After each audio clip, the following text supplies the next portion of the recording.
Ngomong kosong nggak perlu diperhatikan, nggak perlu didengarin bahkan ya kan? Iya.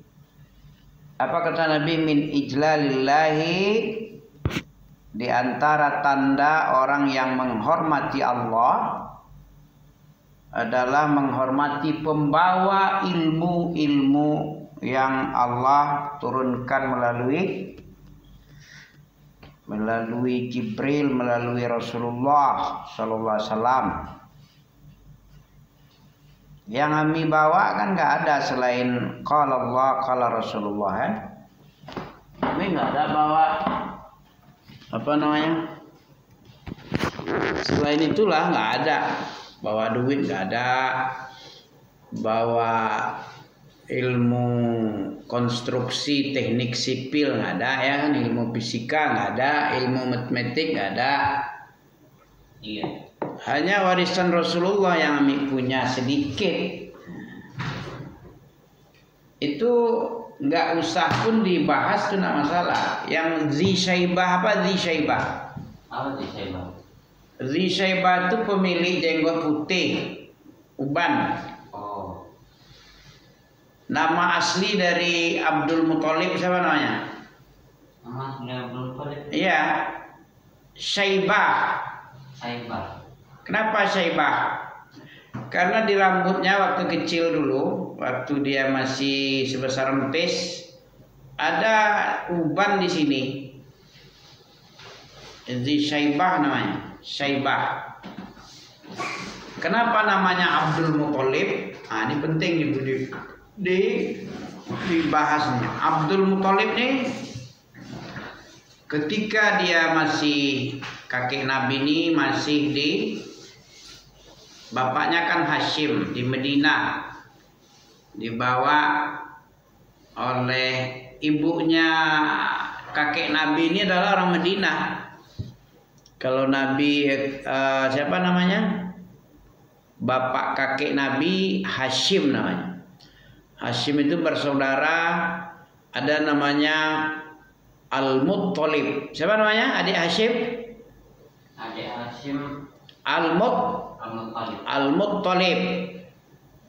Hashim ini waktu di Madinah meninggal dia. Meninggal di Madinah. Jadi tinggallah Abdul Muthalib ini bersama ibunya ketika masih remaja.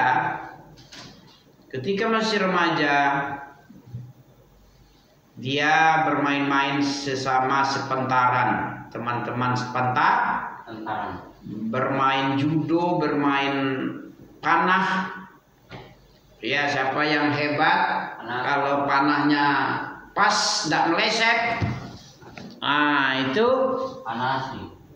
Ya panah asli lah, main panah. Orang dulu kan main-main panah aja. Mana ada senjata apa namanya? Senjata mainan atau satu lagi yang asli, sniper ya, senjata AK-47 kan nggak ada, ya kan? Iya. Begitu menang dia, tepat sasarannya, dikatakannya anak Abdul Hashim, anak Ibni Hashim. Ya, aku jago, aku ini adalah Ibnu Hashim katanya. Itu saudaranya Hashim, berarti paman daripada Syaibah ini, kakek Nabi Abdul Muthalib ini. Ya, terdengar sama dia, oh ini anak kakakku ini anak saudaraku, ponaanku ini. Kata si Al-Muthalib, saudara Hashim, bapaknya Abdul Muthalib. Abdul Muthalib itu dua saudaranya. Ya, satu Hashim itu sendiri dia, yang kedua adiknya entah abangnya, namanya Al-Muthalib. Ya, wah ini ponaanku nih, ini anak abangku atau anak adikku nih. Minta permisi lah sama ibunya. Awalnya ibunya tidak mau mengasih izin untuk dibawa. Akan kukenalkan dia dengan paman-pamannya Syaibah ini. Syaibah ini. Siapa Syaibah tadi? Abdul Muthalib, kakek Nabi. Kenapa dia namanya Abdul Muthalib? Ya, dapat izin dari ibunya Asy-Syaibah ini, kakek Nabi Abdul Muthalib ini. Bapaknya kan nggak ada yatim dia, kakek Nabi ini. Ya. Ya, siapa nama bapaknya Abdul Muthalib? Orang ini Hashim. Hashim. Hashim. Pokoknya yang orangnya yang disobek benar sama Hindun.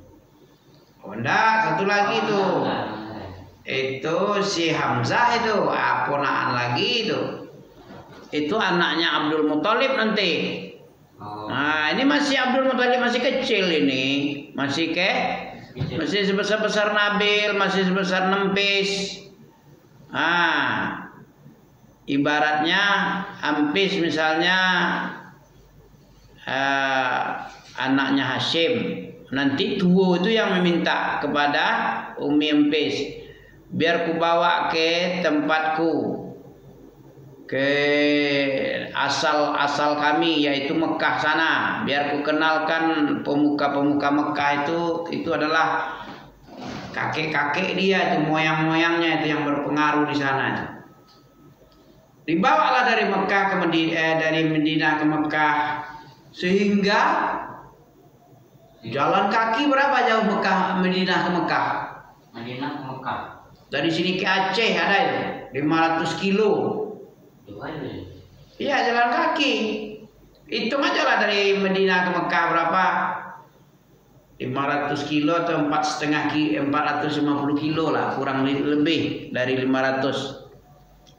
400 atau 500 kilo jalan kaki. Capek. Bagaimana bentuknya kira-kira di sengat matahari? Gimana? Panas. Panas, hitam kalek. Sholatnya. Ya. Sholatnya mana sholatnya? Mana ada sholat? Waktu itu jalan kaki, orang Islam belum ada lagi, syahadat aja belum ada. Nabi Muhammad belum lahir lagi, bapaknya juga belum lahir.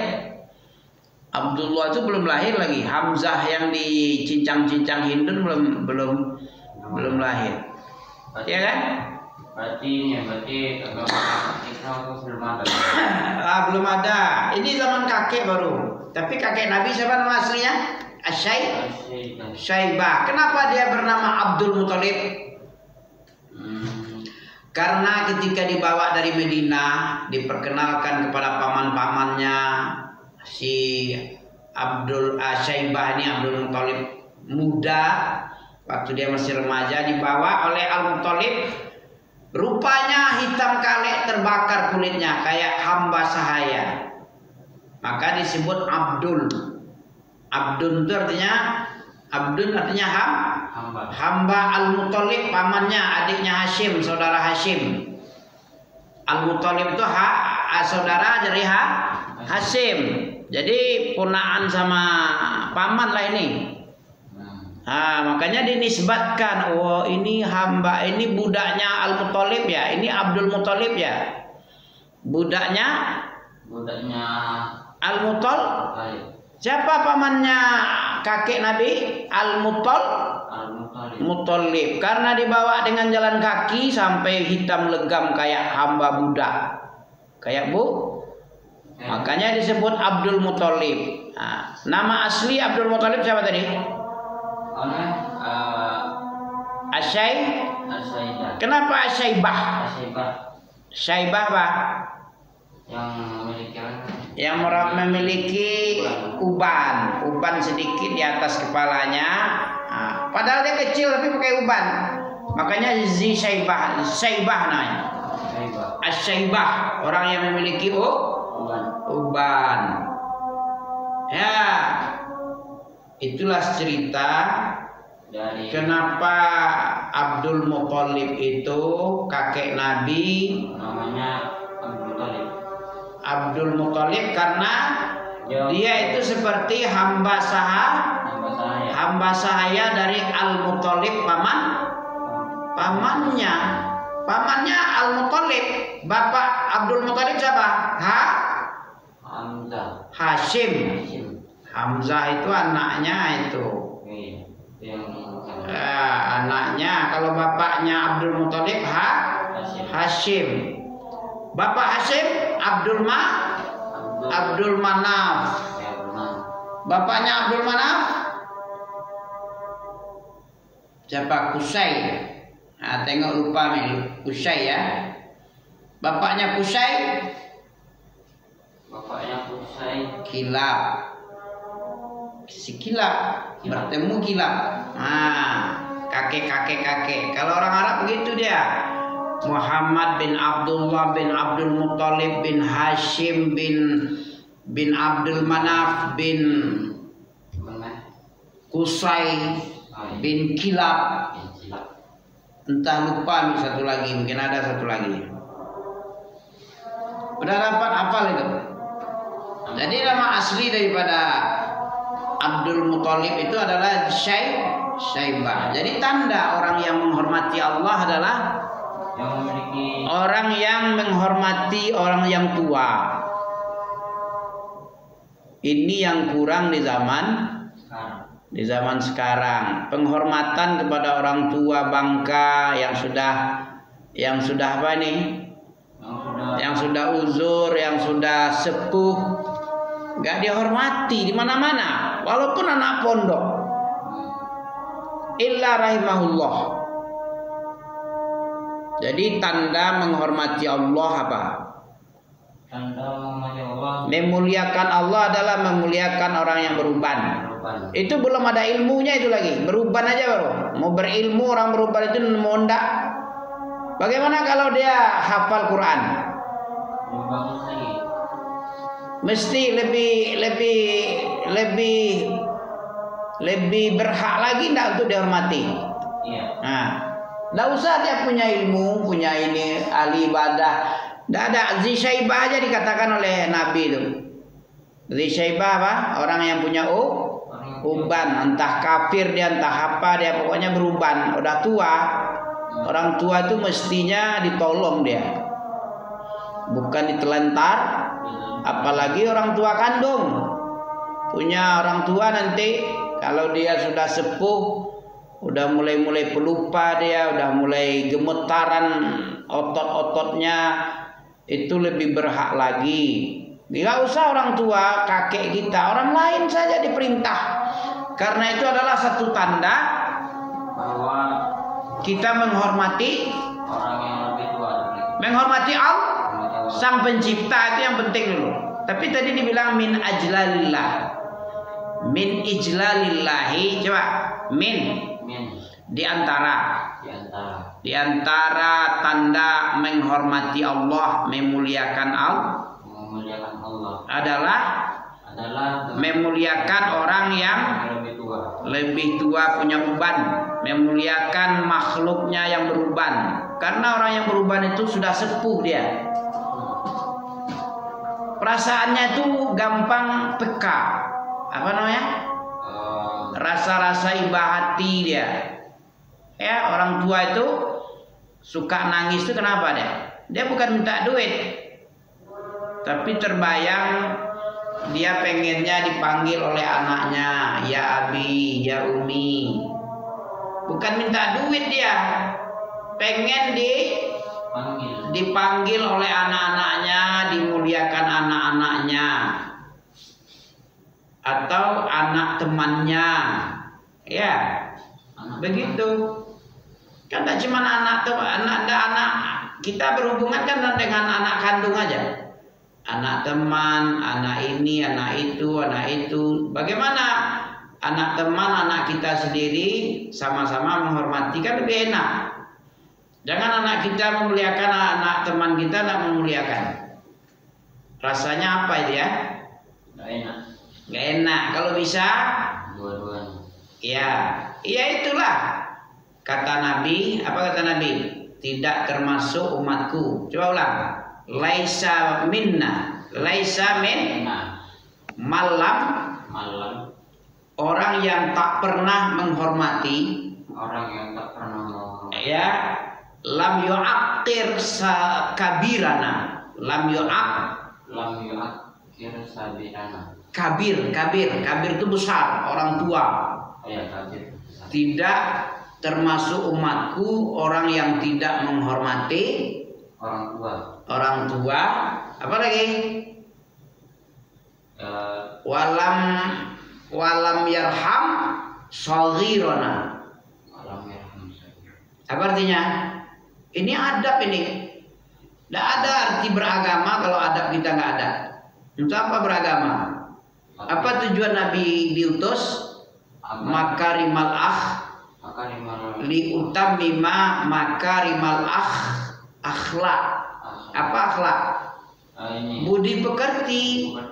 Ya, tujuan Nabi diutus ke alam ini menyempurnakan akhlak manusia dari bobrok menjadi terpuji dan mulia. Iya, mulia.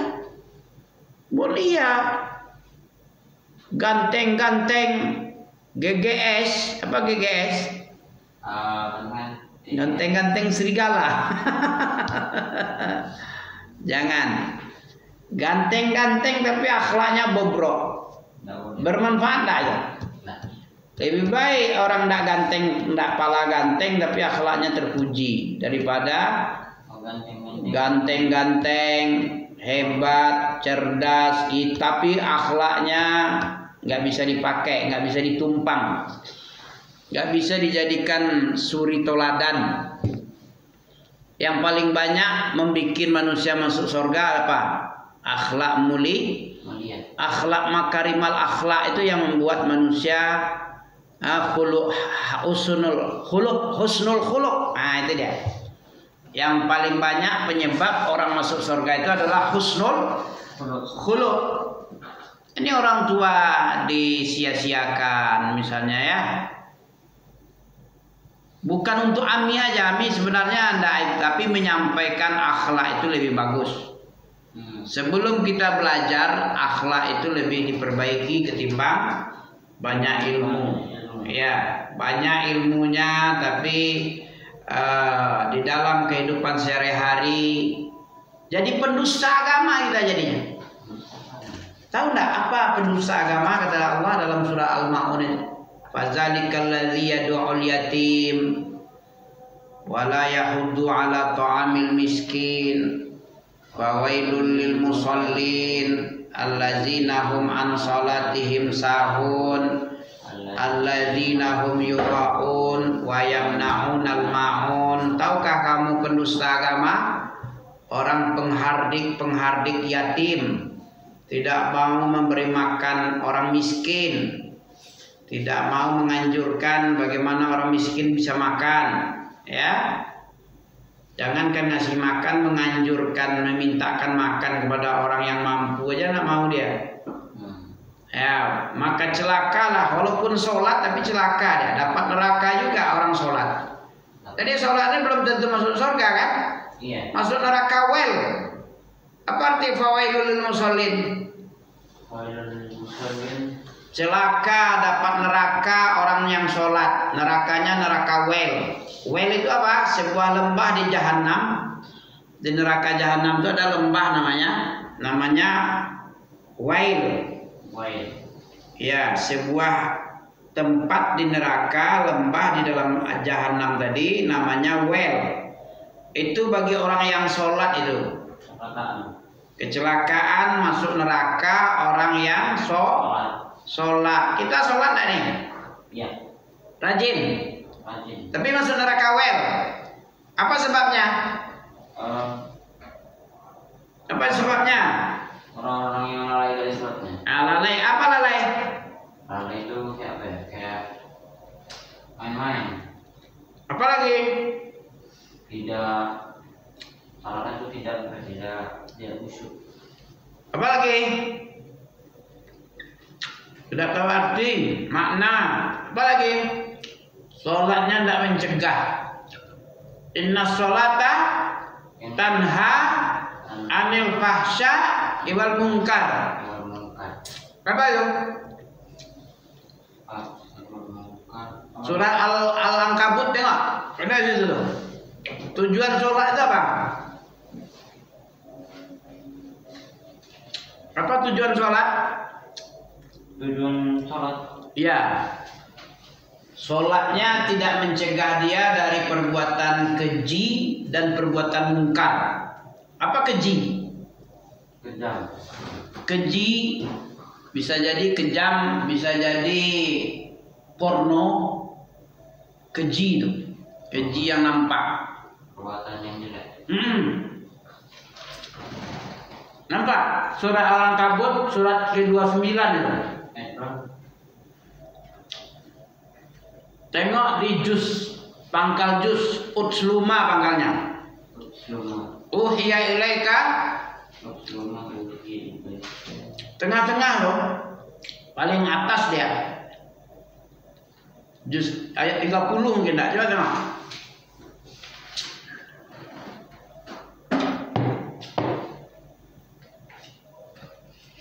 Coba tengok. Dapat juz Al-Ankabut. Ini terakhir ya. Sambung tidak? Tengok-tengok nanti. Ya, 28 ya. 29. Surah Al-Ankabut. Utsluma uhiya. Itu pangkal juz itu. Setelah itu baru bukan Utsluma. 29 ya. Surah Al-Ankabut. Amman khalaqa itu. Wala yujadil wa haza rum ya. Kullu nafsin zaikatul maut summa ilaina turja'un. Ada dalam surah Al-Ankabut, masa enggak ada? Ya, nampak? Apa tujuan sholat itu? Mencegah diri dari perbuatan keji dan perbuatan mungkar. Ada di situ. Masya Allah. Oh, nggak ada dia. Salah nggak? Ini kan silung nggak ada tuh. Nggak ada ya? Ya. Di surah apa itu?